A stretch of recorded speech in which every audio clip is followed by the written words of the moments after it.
Welcome to the Grief Ladies, the practical guide to what comes next. I'm Kelly Doherty. And I'm Karyn Arnold, and we are two grief professionals with over 50 years of combined experience. We're here to validate, educate, and give you tangible tools you can actually use. Each episode motivates you to take action and reminds you it's okay to want to feel better. This is the Grief Ladies, a guide to what comes next. Hi, I'm Kelly, and welcome back to the Grief Ladies podcast. Hi, I'm Karyn. We're really glad to have you here. We know we're approaching a difficult time of year, so maybe you've been with us already and listened to a few of our episodes, or maybe this is your first time. Either way, we welcome you. And Kelly, maybe we should start by talking a little bit about the grief framework, and then we'll talk about G specifically, since that's where we're starting today. Yeah, absolutely. So our grief framework is based on the letter grief: grounding, rebuilding, interacting, evolving, and finding. And so every episode that we do, we focus on one of those letters, or we call them trail markers. And so today we are starting with grounding. So Karyn, you want to give a little bit of description what grounding means? Yeah, well, we really mean grounding as a first line of defense in a weird way, I guess. The thing that I know when I'm working with somebody, and while we try to be careful of timelines and everything else, and of course we need to be taking care of ourselves all the time, but for those, especially if they are in that very, very early part of grief, and maybe they start talking about things like, what am I going to do next? Am I going to move? And and there's all these questions and things that are coming up. I often find myself saying to them, let's just start with the basics. Your head is going off into all these different directions, but how are you sleeping? For any new person, it's one of the first things I ask. Are you taking care of yourself? Are you eating kind of regularly? I mean, we know that when you are caregiving, when something has happened very tragically, suddenly, traumatically, I mean, all of these habits that we have just get really changed.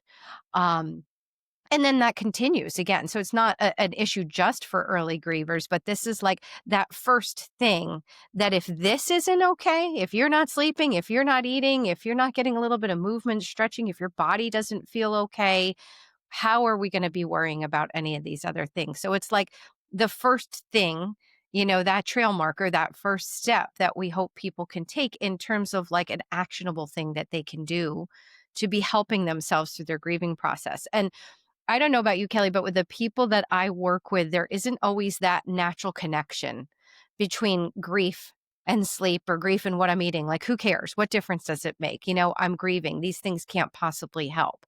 There's like a little resistance to it, maybe sometimes. Maybe it feels too small a thing to be thinking about when something so big has happened. Yeah, but I do think it's the small things that can truly make a difference. And so Yeah. sometimes it's just shifting. And as you were talking, I was thinking about, because we're talking about the holiday season, right? And I think when you were mentioning, sleeping and eating, right?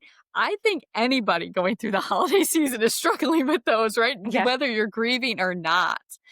But then, the holidays can feel so overwhelming and exhausting. And then you add grief on top of it. Yeah. And all of those foundation, all of those, like you said, first line of defense kind of can go even further out the window.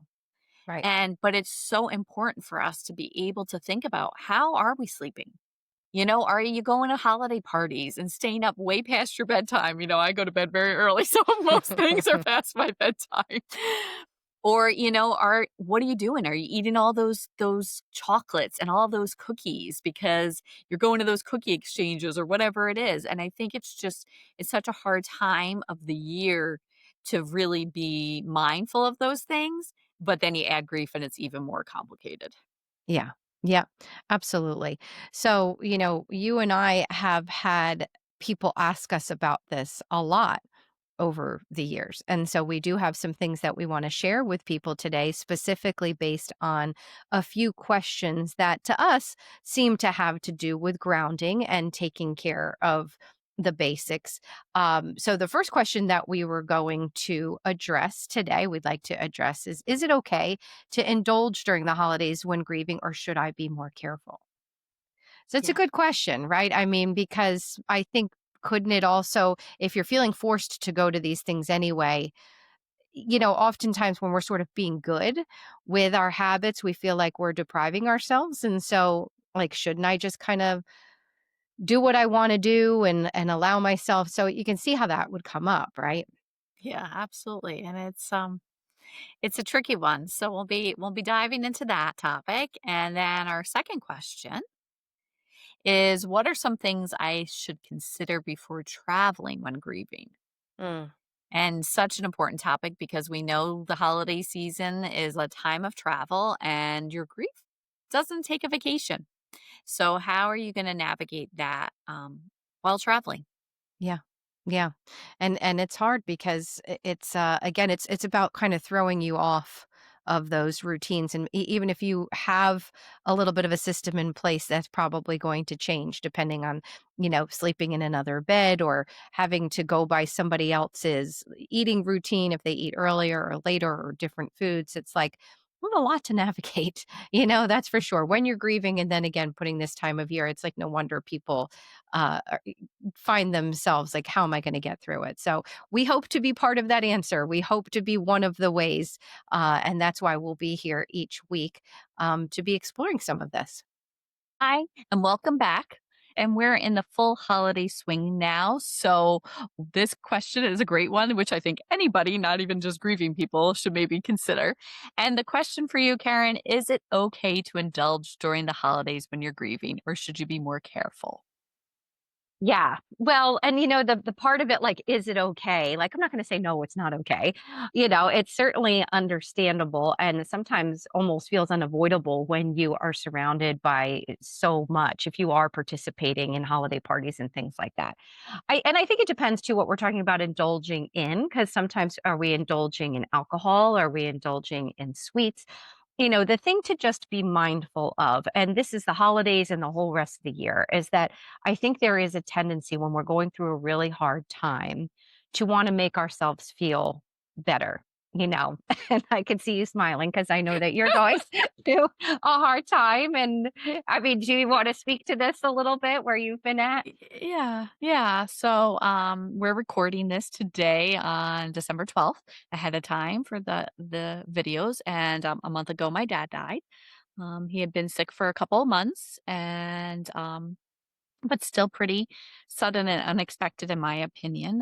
And I was with him, so I have been trying to navigate this, and what I've noticed is my jeans are much tighter, and I have been eating a lot more of everything. I am gluten free normally, and I've just decided to eat whatever the heck I've wanted the last month. So, which is some of it has been really good, but and my body is maybe not responding, or my joints either. But Yeah.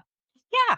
And the thing is like the other parts of life, we can be a little bit more regimented with our exercise and our eating and we can feel a little bit more motivated about it.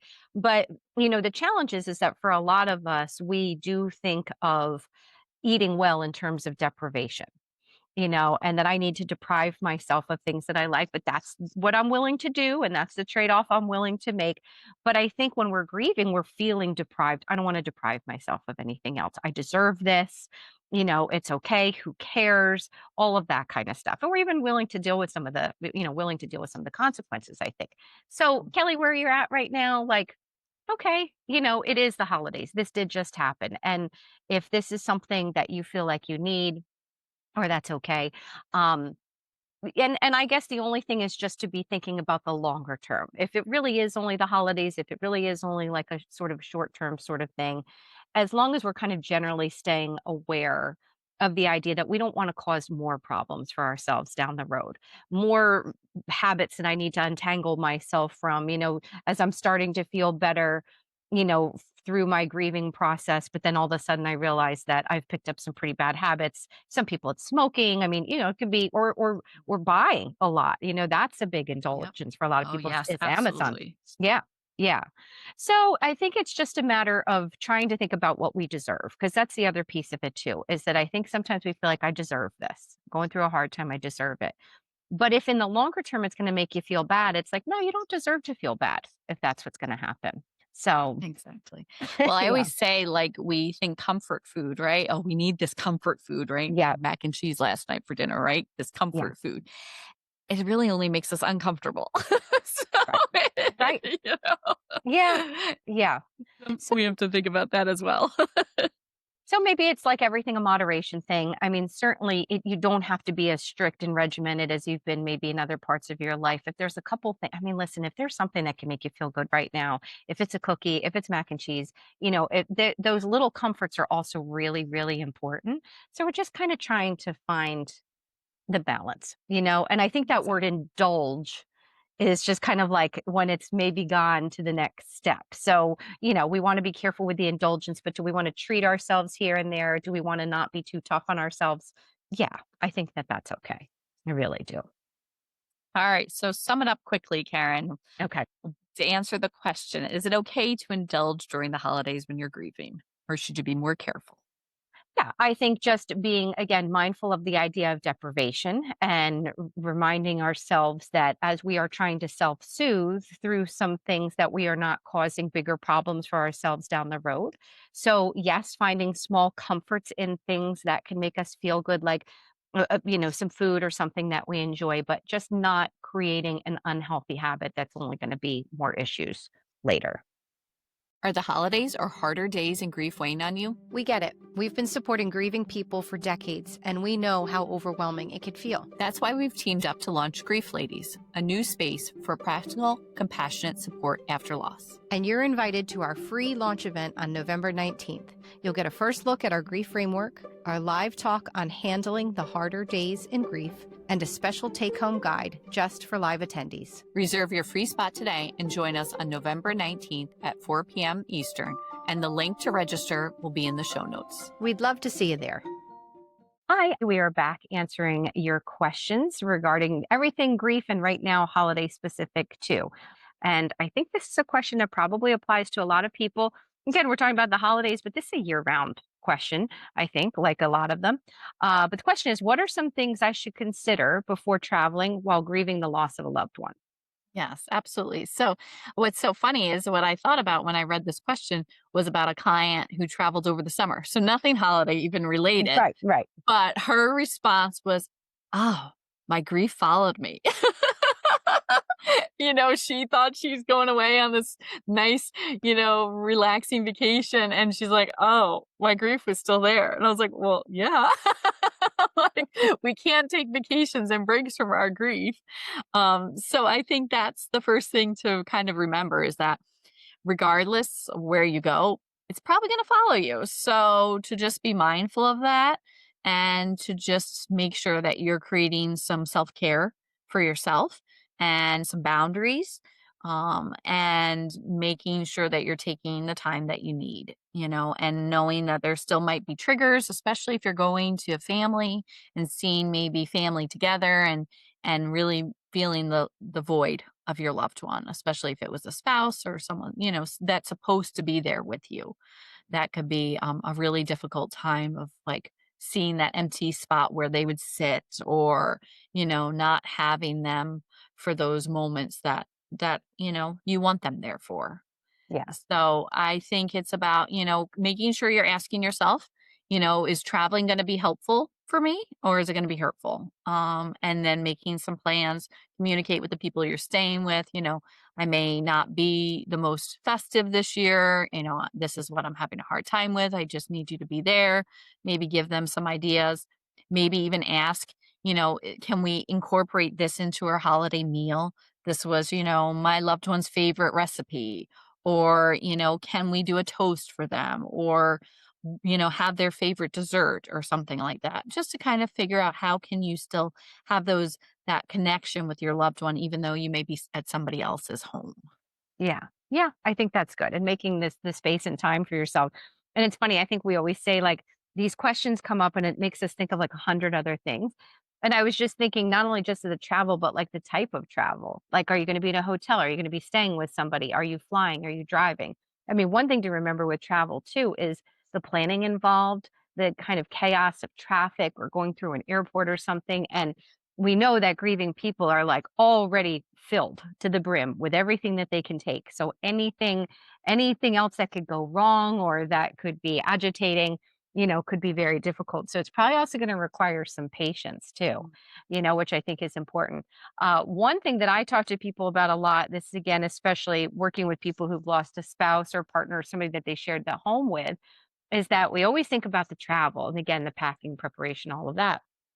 But they also have to think about coming home, what it is to be returning from a trip and sort of preparing for that as much as we're able to, but recognizing that that could be difficult. Even if the trip itself is not necessarily easy, coming home to the house for the first time on the first time you've done a trip like this, or not even the first, maybe even after several times, can be just very jarring, I think, for some people. Yeah. Absolutely. Yeah, Yeah. definitely something to consider. Yeah. So, if we had to summarize here, what are some things I should consider before traveling while grieving the loss of a loved one?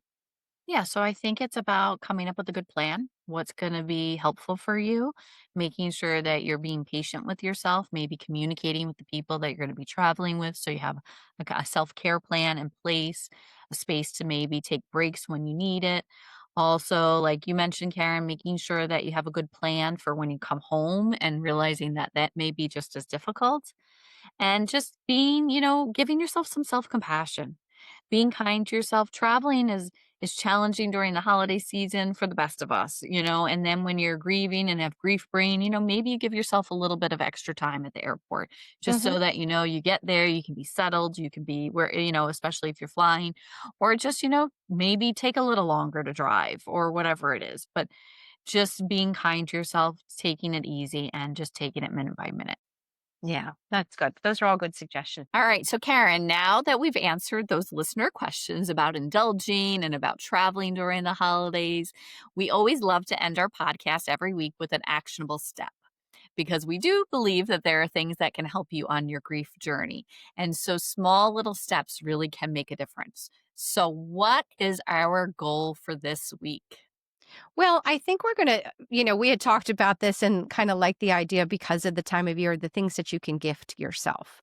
And, that's not what we normally do. We're usually thinking about other people. But this season, I think it's going to be really important to think about the basics: food, sleep, movement, not as these rules, but honestly, as something that you're going to do for yourself to kind of help protect your energy, through this process, because that's what it's about. It's the reason why we focus on sleep and why we say it's important to eat, because those are your sources of energy. So maybe it's enjoying a holiday treat without guilt. Maybe you plan a nourishing meal before you're traveling. Maybe you protect your rest with some sort of small boundary if you're going to be with other people, still trying to get yourself, early to bed or allowing yourself to sleep in the morning. But just one simple way that you can be protecting yourself, even if it's just with stretching or movement. So maybe think about this, maybe write down a few gifts, maybe three things that you can do to kind of carry them with you to sort of have that anchor of care, no matter who you're with, what you're doing, this time of year. I think that's going to be really important. Yeah, and maybe you put on a Post-it note and you put it on a Yeah, mirror or you put it on your background of your phone just so you're reminded, that you right. do deserve to give yourself a gift. And sometimes that gift might be just, like Karen said, stretching or moving your body, going for a walk, doing something like that. So, would Yep, love the to hear. basics. Exactly, the basics. So would Yep. love to hear what you guys choose as your gifts to yourself. And stay tuned because we'll be back next week and we're going to be going to our next trail marker, which is rebuilding. And again, we're going to be focusing on the holiday season and some listener questions that they have regarding that topic. So take care. Thanks for joining us on the Grief Ladies. Don't wait to feel better to get started. Getting started is what makes you feel better. Put this week's tool to work. If today's episode helped, share it with someone who needs it and leave us a review. We'd love to hear from you. And remember, we're here for you, your trusted grief ladies, navigating this path together.